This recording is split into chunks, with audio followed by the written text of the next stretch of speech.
Hey, Bos, hey. Apalah? Apa hal? pakai sabun gitu tarak keluar grease bos. Lagi sabun pakai lagi apa lu angkat? Garam pakai pun tarak keluar bos. Mana lu tengok lu garam? Saya tahu ada satu kepala otak short punya orang buat kerja, lu jangan ikut. Dia punya otak sudah masuk dalam garam, lu jangan ikut dia. Mana tu saya beli satu barang baru punya barang mana tu?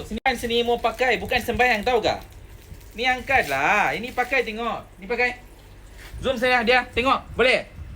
Cuci dah. Apa boleh? Cuci dulu. Ha. Ada kata dah keluar? Wah, ada keluar bos. Lagi cuci betul-betul.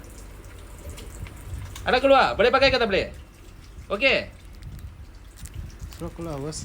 Ha? Sudah cantik. Angkat. Cuci tu betul-betul sabun. Kepala otak orang lain pakai.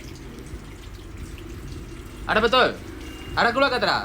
Tadi berapa lama dia cuci? Dia punya tangan. Tadi gosok-gosok tarak keluar. Tak ada keluar. Ini sudah pakai, sudah keluar. Sudah keluar. Hey, this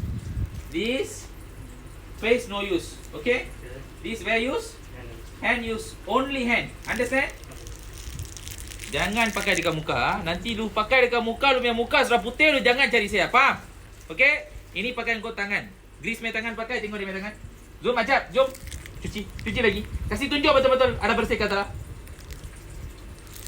Ada Acap? Wah, ini macam hitam orang pun jadi putih oh bos. Saya sudah cakap jangan pakai dekat badan. Pakai dekat tangan saja. Okey. Tengok sini.